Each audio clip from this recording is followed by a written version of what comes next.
Special edition, First Star Let's Chat and Athletic Therapy podcast. Two amazing guests joining live from Riga, Latvia, which I have never been to. So we'll get a little insight on what that means, what that looks like, and how things are going for Team Canada in the 2021 IIHF World Championships from over there with Domenic Nicoletta and Kevin Elliott. Before we get to their bios, their intros, and this conversation, just want to thank everybody for tuning in, for sharing this space, for sharing your time, and to help grow this profession and this space, the performance space from within. It starts with conversations like this and it builds from there. And everybody listening here on the podcast, truly appreciate that. We just eclipsed 7,000 downloads last night. I got the alert. So moving right along, and this will be a great one to sort of continue on. As always, our sponsors are First Star Therapy, Mobility Tape, Benchmark Athletics, and Epic. That's EPOCH. So here we go with the bios.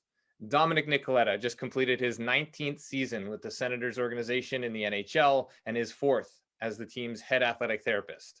After beginning his career as an athletic therapist with the CFL's Toronto Argonauts, he's since worked more than 1,000 professional hockey games. Kevin Elliott has had stops in the OHL, the NHL, the university scene, and the QMJHL.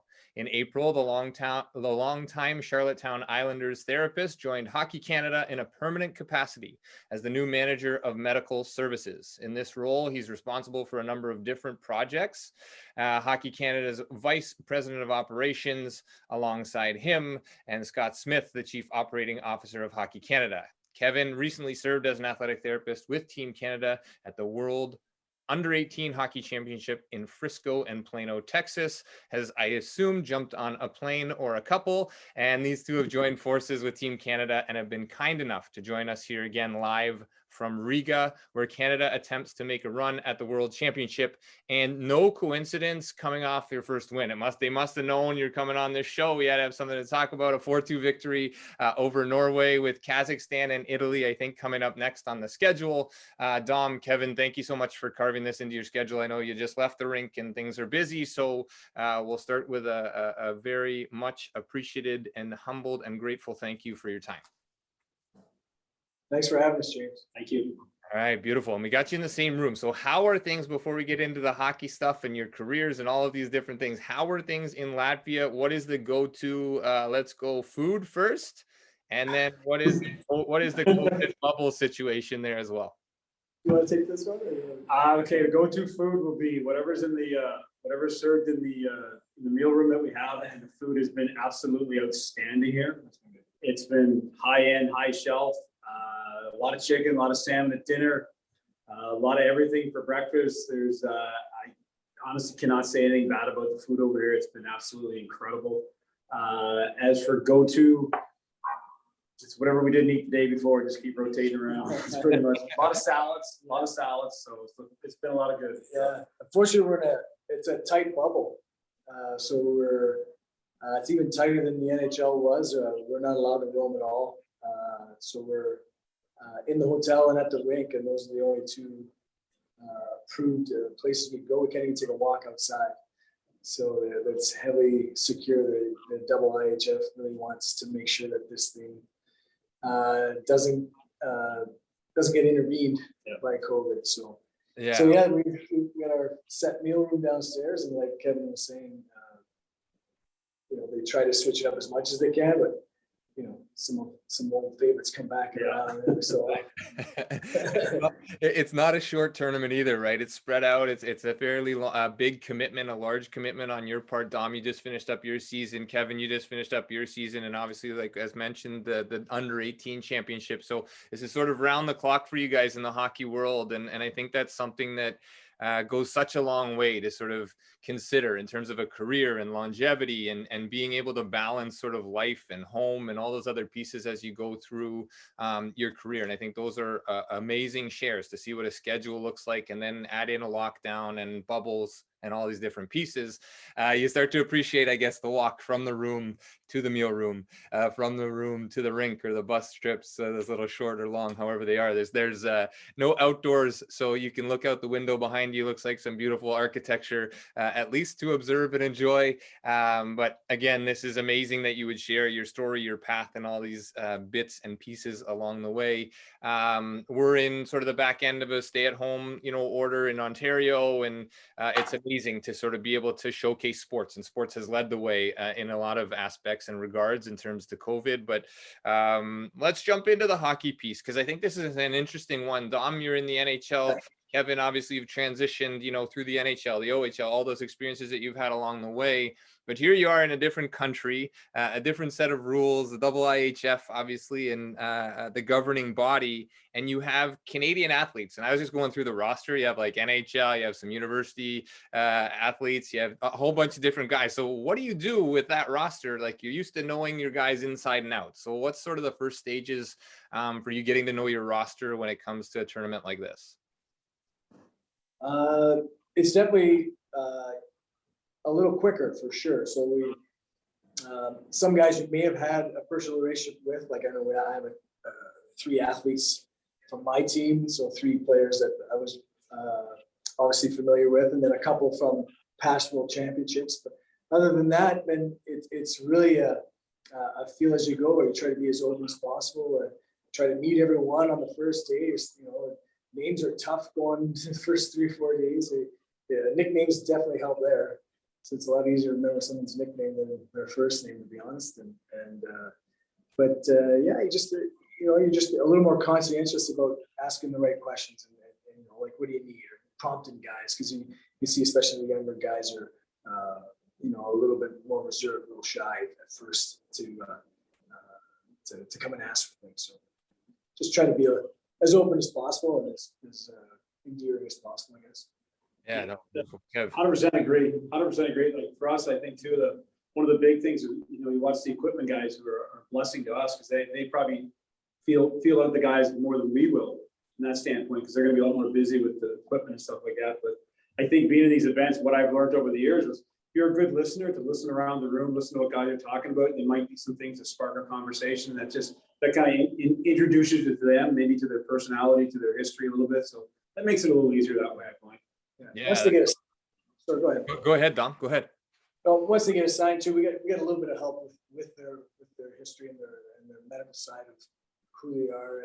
Once they do get assigned to Team Canada, because the NHL and AHL use the same injury platform. Once we get permission to do so from that athlete, then their file is transferred to a World Championship Hockey Canada file. So myself and Kevin and the doc and Dr. Cregan can view their latest pre-participation exam and see if just a little window into if anybody's got any allergies or coming into the championship with any lingering injuries. So we get a little bit of heads up that way, so we can start the conversation at least that way. Yeah, no, I think that's beautiful, and having that in documented form and a consistent approach that way. But the listening piece and getting to know who's there right away and having conversation, I think that's critical. I spent the last few weeks here navigating a bit of the corporate space and listening in on sort of wellness and mental health and some other pieces in the corporate space, and I think we parallel, as therapists, we parallel the HR department. Everything filters through there, and then you sort of have to reach out or refer on or sort of know what everybody needs. And I think that's it's a really cool thing to hear you say, that you got to listen, but you also have to listen with open ears, and that's also not an easy thing to do. Kevin, you've had a long career, a ton of international experience with the juniors and the U18s and world championships. Not an easy task to manage people and personalities and stay on as long as you have, and ultimately grow into this permanent position now. So congratulations on that. If I haven't said it once, I should say it 1,000 times. I think that's absolutely beautiful. It's a brand new position for you. I'm assuming a relatively new position within Hockey Canada as well. So yeah, that's where I want to start. Congratulations. And then the longevity in there is because coaches are rotating and athletes are getting older, and you stay the consistent sort of foundational piece with Hockey Canada. I think that's beautiful. And from an athletic therapy standpoint, I think that goes a long, long way to showcase what it is that we can bring as professionals. And that is knowing your personnel, but also knowing all the other pieces that go along with international travel, international tournament, et cetera, and so forth. What's that journey been like for you, and sort of how did that evolve in terms of, I guess, just summarizing sort of briefly how it came to be? And I know you're grateful for it, but the work that you've put in has been phenomenal. And I just want everybody who's listening to understand how much has gone into that, and truly to appreciate you for Hockey Canada and for all the athletes and for all of us therapists that watch and they're sort of in your back pocket as, you know, colleagues and friends along the way.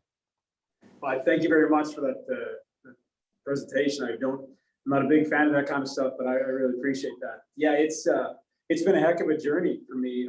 Way back in 2007, I was lucky enough to get accepted to the U18 program, but I ended up getting another job in the NHL with the Florida Panthers, and I kind of turned it down. And when I came back home after a year in the NHL because of personal family reasons, I reapplied again and got in to the Saskatoon with the World Juniors in 2010. And you know, you expect to get one. You know, I shouldn't say expect. You're lucky to get one, and then you hope to get another. And I think for most therapists that have been in this program, that's what you hope for. I've been lucky enough, privileged enough, and honored enough to wear the Maple Leaf multiple times, and I'm very proud to do that every day I get up and go to work now.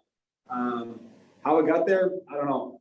By no means am I the best therapist in the world. I've been watching Dom here. I've been taking some tips off of Dom here. So a lot of tips, to tell you the truth. But you know, I think there's unique quality. I mean, we can all be very skilled and very smart and educated, but I think there's a certain quality of a personality and a characteristic that corporate, like you're talking about, and Hockey Canada look for. And you know, apparently I might have it. I'm not sure, or I fooled a lot of people. I'm not really sure, but I'd be the best gambler in the world.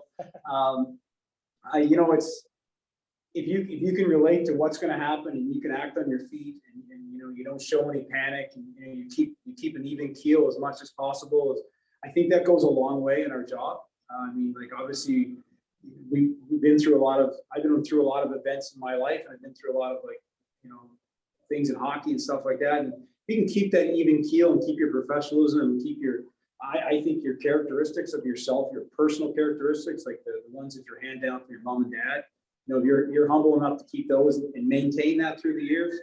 I mean, the job of an athletic therapist, sure, it's tough and it's great at this level, but they're looking for a particular person. And, you know, I'm honored and blessed every day. I mean, hell of an honor to work with Dom. Our paths have crossed at least 100 times. It's the first time I've got to work with him, and it's been a pleasure. Him and Johnny Forget, and Alex. I cannot pronounce his last name. I won't even give it a shot. Menudo, and those guys.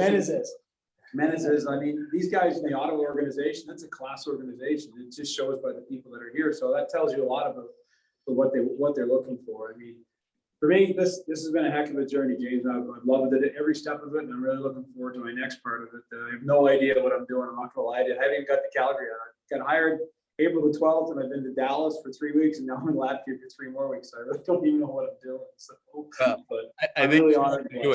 Yeah. Well, I know that you know what you're doing, and they know that you know what you're doing. It's just sort of feeling out the role now and filtering it in, and a nice way to see the world, right? Playing hockey in different parts, and you know, helping along the way and getting help along the way. And you use the term lucky, but I also want to highlight the fact that yes, you have to be in the right place at the right time. You need a little bit of luck and help along the way, but it also takes all of those things that you talked about, plus the diligence, plus the consistency, and showing up every single day with knowing what you're doing, or knowing how you're going to go about having that purpose and that central sort of drive. And absolutely amazing story. And I think even showcasing what that journey has looked like and how humble you are, and carrying those values along, really, really incredible. And now again in Latvia, first win under the belt, obviously a little tension taken off. First time Canada's gone 3 straight losses, I think, to open that tournament, but lots of time left. And I'm sure it takes, getting those group of guys together, just as it takes a staff to sort of get to know one another and how to filter in and how to fit and what pieces of the puzzle go where. As time goes on, we seem to get stronger and stronger as we work in unison and alongside one another. So you mentioned the overlap with Dom. Kevin, I think you and I had some overlap. You were in, if I remember, I think you were in a Florida Panthers tracksuit or jacket or something like that in Montreal for the CATA exam way back when. Some nerves, I think, on the floor on my part, certainly. And then seeing an NHL jacket was also pretty thrilling for me in that space. We had a conversation there. Dom, you and I have had lots of conversations and connected a few times on various different things. And as Kevin mentioned, you've overlapped a bunch, but never worked together. So your experience and his experience bring this together. What do you guys talk about on day one, aside from the sarcastic jokes that Kev's going to lay out there, and you're going to talk about, what should be on the grill and what type of wine goes with it? Yeah, exactly. What do you talk about when it comes to business on sort of day one? What is your order of assignment, I guess, in terms of therapy and putting this thing together on the backside? I think the first humble conversations was all about getting the room set up. Yeah. So when you come into one of these championships, and Kevin knows much better than I, it's a blank slate. There's nothing, and it's for you to kind of make a home out of and make it, Team Canada's home. So there is a lot of equipment that stays in Europe, and then you got to kind of go through and pick out what you want to use and what you don't want to use, set up your trunks properly, because there's many hands in this truck by the time it gets to you, and then really just carving out a space in the room for an actual therapy room, which sometimes is serves multiple purposes, right? So that was a lot of discussions the first time, like just where we're going to put this table, what's the way you want to face it, and where the trunk's going to go, and I don't know where this thing is hanging. Do we have outlets? And the superstitions too of like how many rolls of tape go on the bottom as you stack them on the counter, and now you got to have an arm wrestle about certain things, where the band-aids go and which type of band-aids go in which which compartment. See whose OCD is strongest. Yeah. He wins. The tables are turned one way. Yeah. How well do the players adjust to that in terms of, coming in and they're used to certain things, and then they walk in and all of a sudden the treatment table is shoved in a corner somewhere and we got to do things a little bit differently? Is that easy for the guys to sort of adjust to? I'm sure it is with your personalities, and the care doesn't change. But sometimes the optics or the perception of the environment obviously has a little bit of an effect.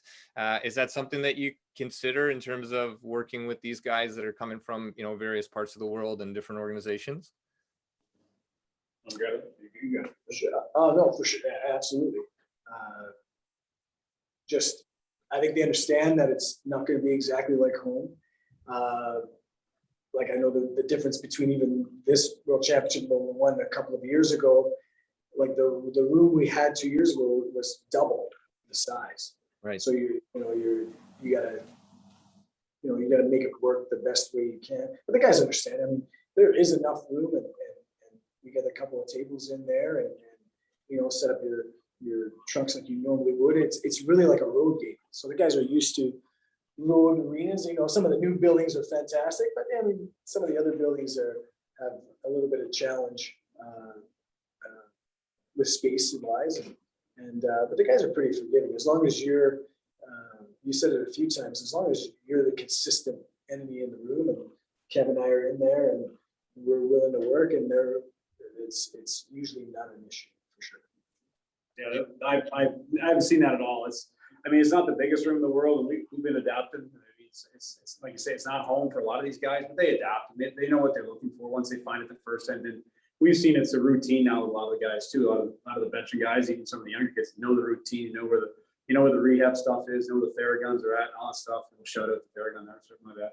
But looking for a free one. So, and then they get used to things. They know where to find us. They know what they're looking for. It's just like the equipment side of things.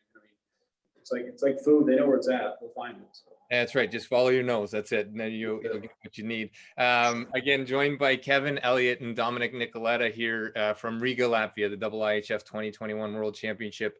Canada over there chasing it down. First win last night, and things obviously start to buzz and change as a win enters the equation. I just want to shift gears a bit, and I don't know if you've had any time to watch the NHL playoffs, but obviously there was a significant injury in the Toronto-Montreal series with John Tavares, and I don't want to get into the details of that beyond sort of the EAP and how well that staff did with that injury and taking care of John. And we see it through the media, and we hear about media reports, and you guys are on the inside. You know this stuff inside and out.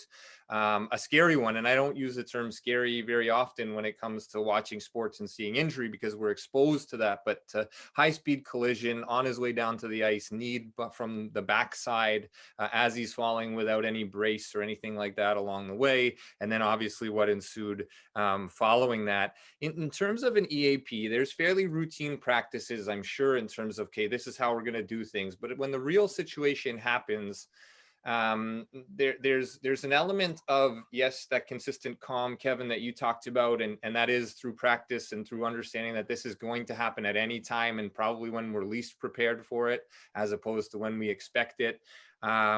With routines at home in Ottawa, Dom, and in past for you, Kevin, with either Hockey Canada or Charlottetown or one of the teams that you've been with, you have the opportunity to practice these things. You know where the medical personnel are. You know your EAP. That becomes a part of something like this in Riga, where the two of you have never worked together before.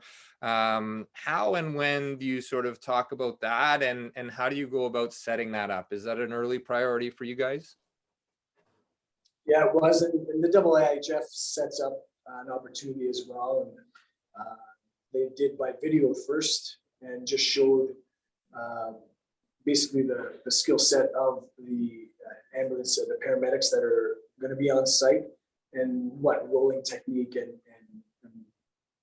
board usage that they were going to use. So we were familiar with that, and then they had an opportunity to do it live, and just to really demonstrate that. I believe at this World Championship, they wanted to really handle the boarding process, except for the head. I think we were pretty adamant from the beginning that whoever hopped and got to the athlete first and was in control of the head would like to stay there, and for a variety of reasons. And I think the John Tavares episode shows you exactly why you need someone who is familiar with the athlete to be at the head. So Paul is throwing a curveball, and that's what happens with extremely resilient athletes, especially hockey players.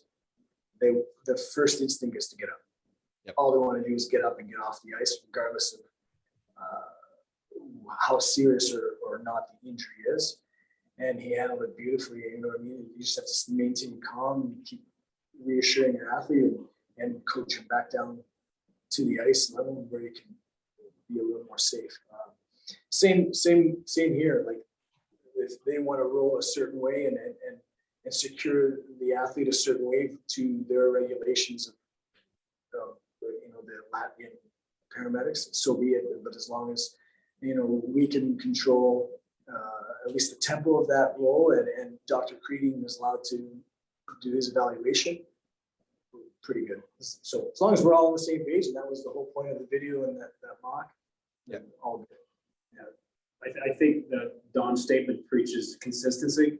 I mean, the consistent language, be it Latvian, Russian, German, whatever the case, consistency, and that's probably the most important thing, because at that point, the most important person in the world is that person laying down that's in trouble.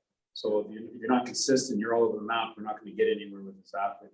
And again, big kudos to Paul. He did a heck of a job in that situation in front of millions and millions of people. And just to watch his composure and his calmness and his medical staff and his surroundings and his control of the situation. That's really, I mean, safest person in the world, as he went down, was John Tavares, no question in my opinion. So yeah. And that, you said it. I mean, millions of people, and they didn't turn the cameras off. They didn't go to commercial. It's an eerie scene with no fans in the building, no background noise. You could feel it through watching it on the TV or watching it live. But absolutely, Paul, a great job. And I think in those scenarios as well, you guys have been through your own. I've been through my own. I think those are experiences you don't forget, but also at the same time, we sometimes are guilty of looking back on those and thinking we didn't do our best or we could have done something different. And I reached out to Paul through a third party channel just to say, you know, what a great job you did, and you did your best in that moment, and you did an amazing job, you know, when you look at things. And sometimes, you know, I've been guilty of looking back saying, man, I messed that up. Did I do something wrong? Did I cause something worse to happen? Or what could I have done different? And I don't think you could, you know, in reflecting on that, I just reached out and said, don't beat yourself up over anything. You did absolutely what you needed to do in that situation, and carried yourself with poise and confidence, like you guys have touched on. And yeah, amazing. And you build sort of this camaraderie within the athletic therapy profession. You know, the national body reached out and congratulated on what a great job they did. A lot of people have been really, really sort of hashtag AT proud since seeing that live. And I think those are great showcases of what athletic therapy is as well, and can be. It's one of the toughest situations. Like when your athlete wants to get up, that's hard, and they're strong. They're strong and they're delirious. Yeah. So obviously he's not has, you know, full faculties at that time, and it's how do you force him back down to the ice safely while trying to maintain any semblance of C-spine stability? I thought it was outstanding. Yeah, absolutely. And Kev, John came over as quickly as possible, so it was perfect. yeah, and you know, getting the service, like Kevin said, that's the most important person in the world at that time, and keeping them safe, getting them safe, and getting them what they need. And that is absolutely A+ in terms of grading whatever my evaluation is worth, but I think from everybody's evaluation and standpoint. Kevin, you've been, again, Hockey Canada, EAPs change, personnel change, you're working with Dom for the first time. Is it fair to say that we just need to rule out, like, assuming that everybody knows what they're doing and getting on the same page right away when it comes to EAPs and things like that? And communication, you've already touched on, but obviously a critical point. It's a massive point, especially over here. Like I said, I passed Dom 100 times in my career, and our careers together.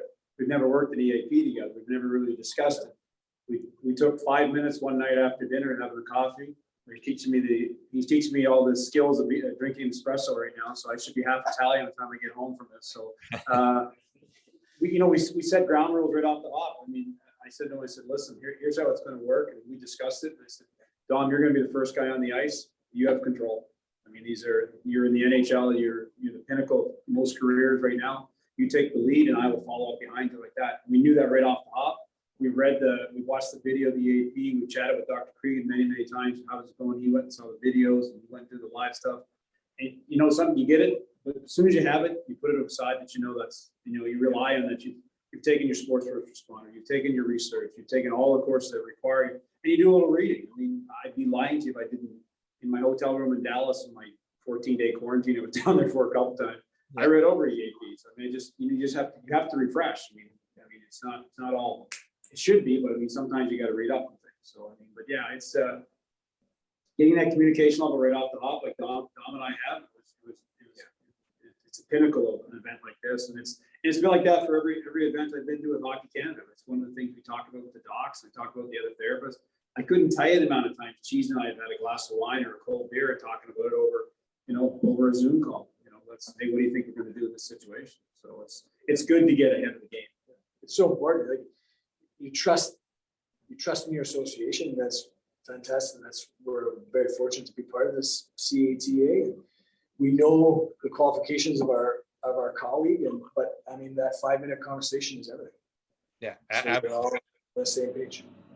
Yeah, and some really great points. And I think it just becomes part of the dialogue when you're spending a lot of time together, for sure. It doesn't necessarily need to be formal, but it also needs to be formalized in our head, right? Like I've always been taught by some really great mentors along the way, and in listening to you both, I'm sure, in teaching younger therapists, always plan for worst case scenario and hope that it doesn't get there, but you're at least ready for it. If and when it happens, it's in the back of your head. It doesn't always have to be at the forefront, but if and when it happens, you have something to respond with versus reacting to and getting into sort of that panic mode in terms of addressing that. So some really great shares, and again, appreciate that. I know this stuff is, you're probably talking it up and down, but it's live, it's real, and it's, things that everybody's talking about right now, and to have access to two guys that have been in this forever. You've seen a lot of things and done some really amazing work. And for everybody out there listening,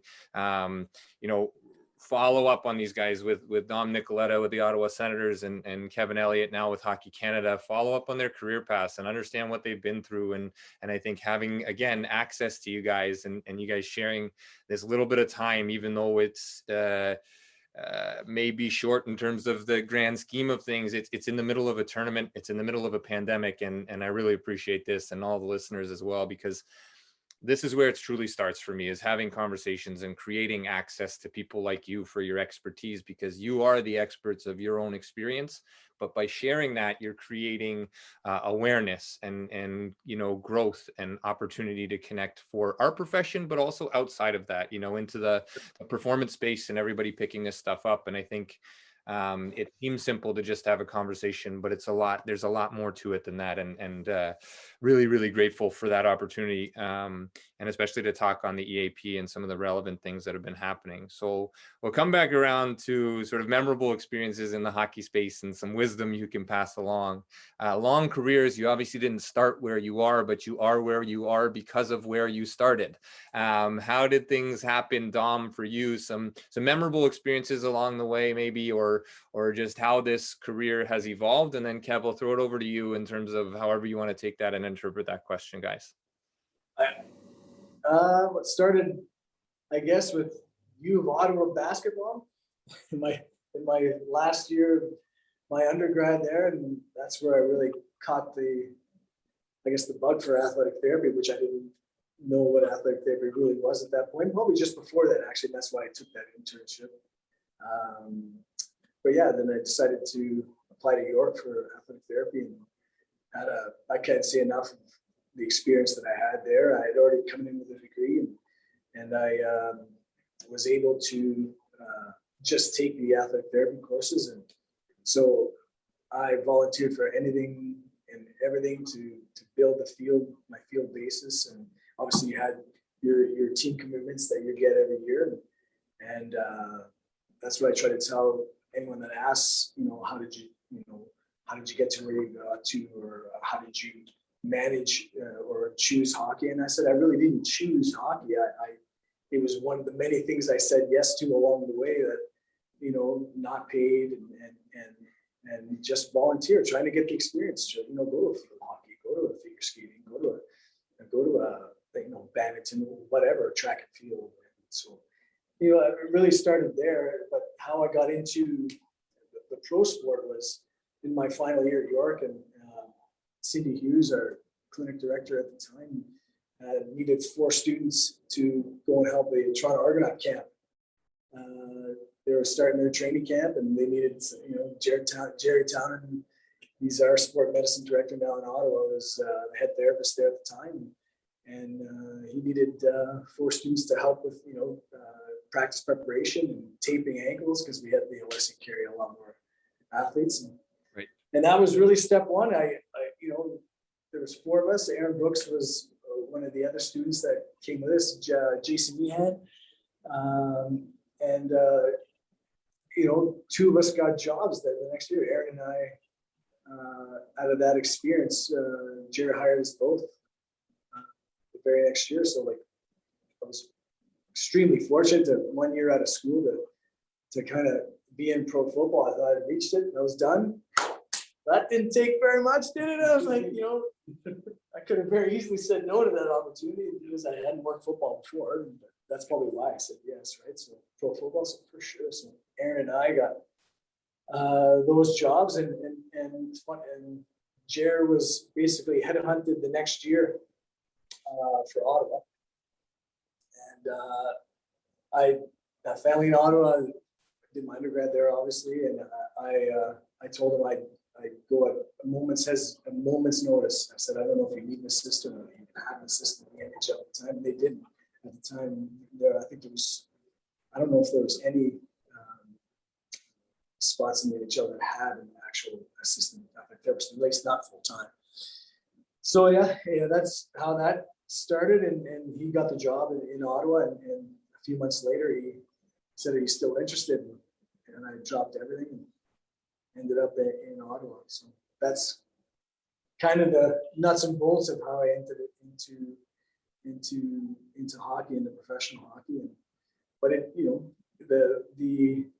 this didn't stop there, and I was two seasons as the assistant there, and then all of a sudden we had that 4-year lockout, and the GM came to me and asked, well, I need you to go down to Binghamton and be the therapist there. And I was like, what? No. I was like, just for a couple of years. And he was like, no, I really need to do it. And Jer's like, got his hand on me like this. He's like, and I'm like, oh my God. So He wasn't asking. but that's the life in a nutshell, and it was the absolute best move I could have made. I ended up staying 5 years in Binghamton, and couldn't have learned or at least cut my teeth in professional hockey if I hadn't done that. I think I was completely. There was only myself and the equipment manager, and you did everything, right? So it was a great way to learn from my mistakes and really try a lot of different techniques. I was taking anything and everything and continuing education at that time, but being able to apply it without really an overseeing eye, right? And really being able to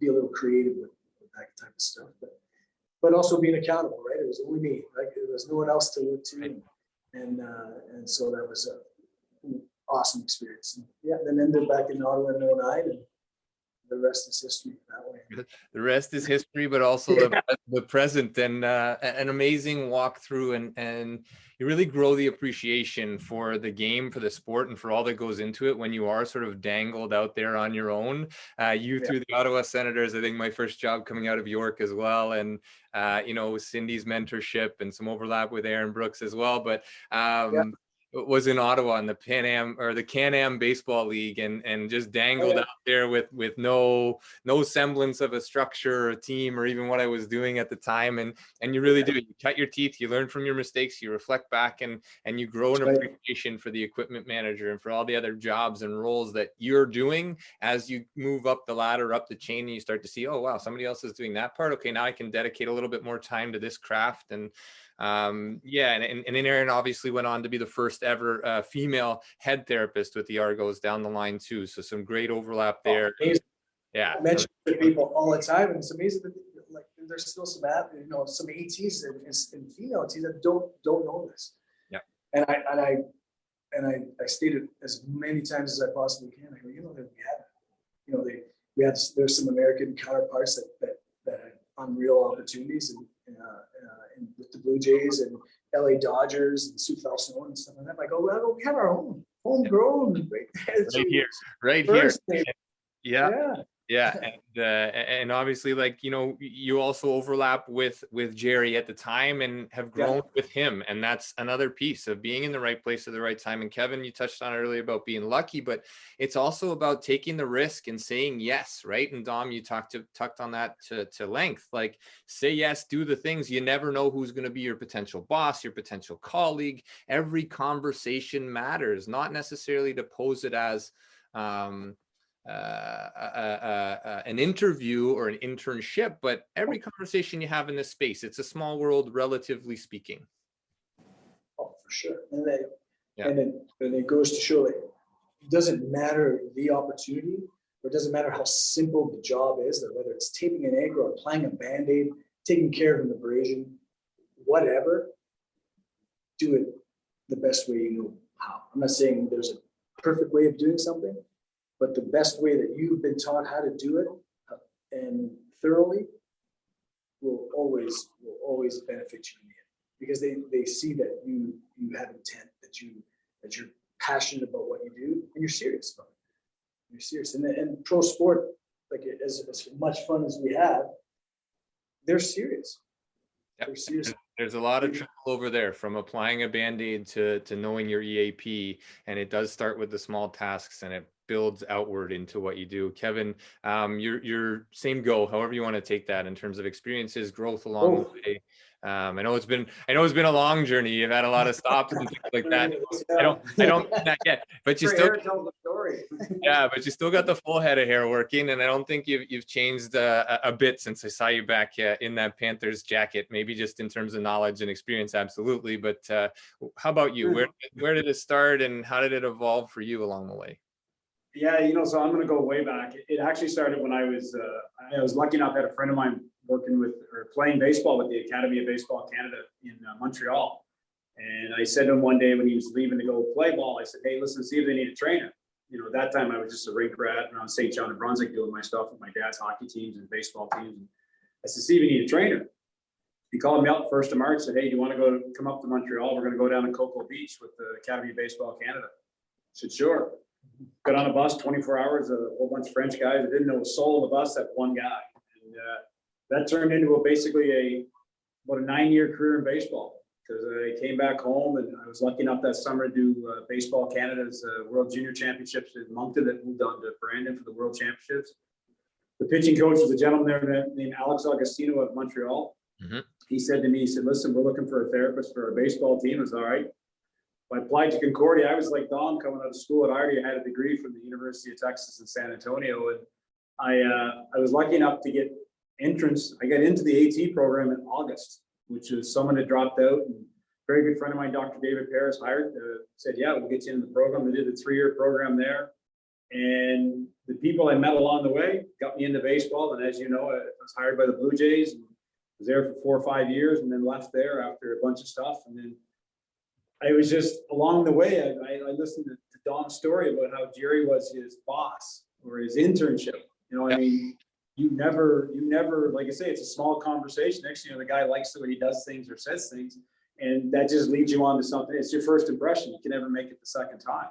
Mm-hmm. And so, yeah, that led me on to different sports. And, in the wintertime after baseball, I'd be home in St. John working at the St. John Sports Medicine Clinic. I did some internships with the St. John Flames. Met some people there who now, one of my bosses, Hockey Canada, is Alan Miller. He was the head guy in St. John. So now there's our association. I was rehabbing a player down there, ended up being coached in Sarnia where I first got hired. He hired me there. I got fired, so 0 for 1. And then I got hired in Mississauga with Steve Ludzik and got fired after that year. So it was 0 for 2. So I figured Ontario's not really doing very good for me. So I packed it up and went home to St. John and Brunswick, and I was visiting with my family, and a good friend of mine said, hey, there's a team going to Charlottetown. Drove over, applied for the job with Alain Vigneault, Search Savard Senior and Junior were there. And before I got back to the bridge, I got hired, and I've been there 18 years. I mean, along the stops, I got to go to the NHL, and I've done some Hockey Canada stuff as well. And I don't know if I can honestly say, I don't think I've ever burnt a bridge along the way. I think there's still people I met my first year that I'm still friends with to this day. And that journey's taken me a lot of places and, some memorable stuff along the way. I mean, I was honored and privileged to get gold medals and honored and privileged to get into playoffs. And met my family there, met my wife there. I got to do some stuff that, I wouldn't change a thing. I turned down a lot of jobs because of my personal life with my wife. I wouldn't change a thing. Amazing captures, both you guys, and I love that. Building bridges, not burning bridges, and I think this is what we're doing here with this conversation as well. Again, you guys are in Europe right now. You're in Latvia, part of the IIHF, and I can't thank you enough for carving this into your day. I know you're in a bubble. I know you don't have too many other things to do, but I also know you have a million other things to do. So really appreciate this, and both of you kind of touch on this. You sort of cut your teeth, you find your way a little bit, you get some guidance along the way, you leave, you go away, and then you circle back around and come home, and you find a spot to land that is created by all of the steps you've taken along the way. Through that journey, you create a home, and through that home, you start to carve your path. And you're also carving a path for everybody who's listening here, the younger listeners, the people who want to get into hockey or baseball or football or own their own clinic, because your wisdom and your experience shapes that and resonates with people on levels that you may not even recognize at this point. Through hosting this podcast and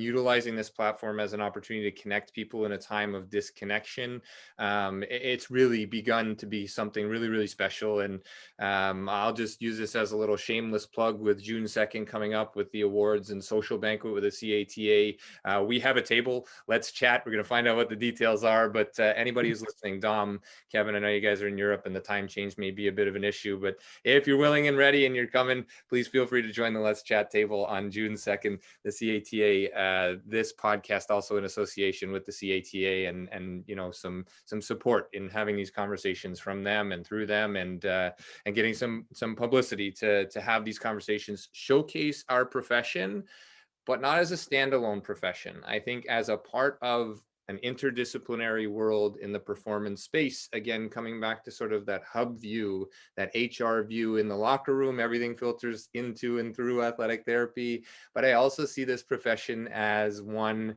where we can relate to every other profession: chiropractic, physiotherapy, MD, surgeon, mental health practitioner, so on and so forth, because it's so well balanced. It's so foundational in terms of the knowledge that we gain and the experience that we can leverage along the way. Your take on the profession, and we'll leave it at that for today. Let you guys get some rest, get another coffee, cappuccino, espresso, whatever Dom is putting on the books today. I think you hit it right on the head there, James. I think that's why athletic therapists are good at exactly what you just said, as being that liaison between all of those other professions. It's really at the core of what we were taught at school.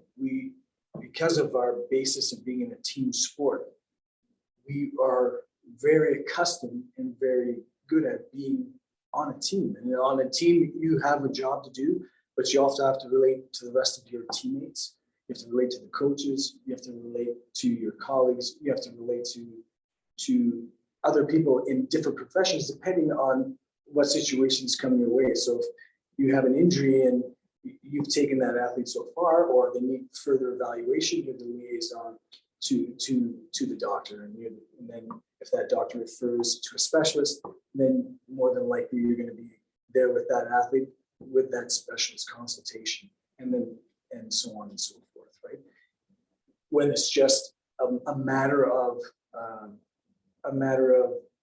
you know, your daily injury report to your head coach, to your general manager, to the other players that are so not players, but to the other personnel that are on the team, right? Yep. Media, things like that. It's something that we were always accustomed to doing at the school level, and that's why we're usually very accustomed to building those bridges with those other professions. Whether you work in a clinic or whether you're on an amateur team or pro team, it's still the same premise. It's still the same part. You have to be able to collaborate and to communicate properly.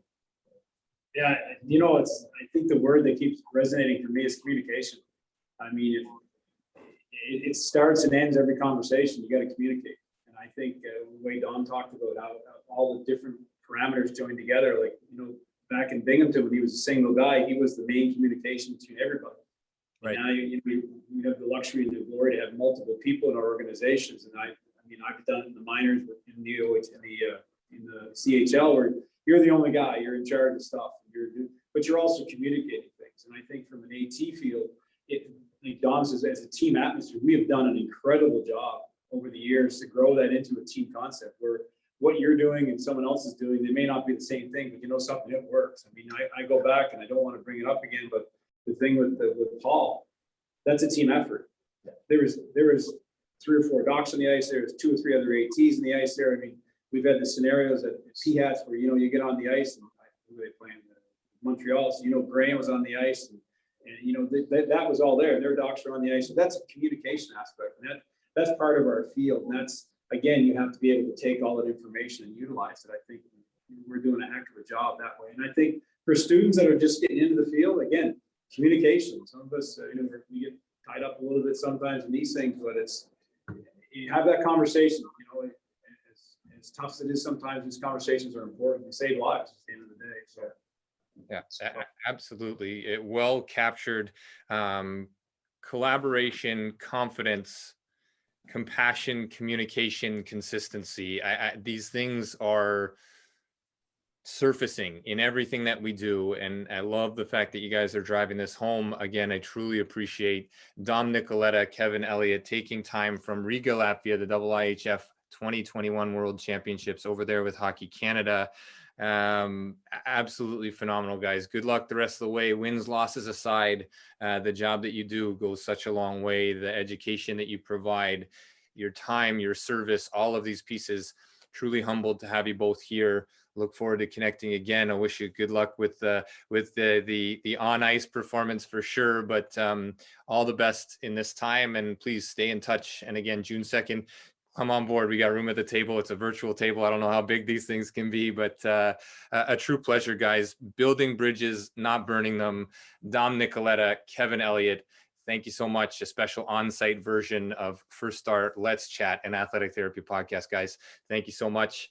All the best. Thanks to you, James. Thank you, Appreciate it, James, bud. very much.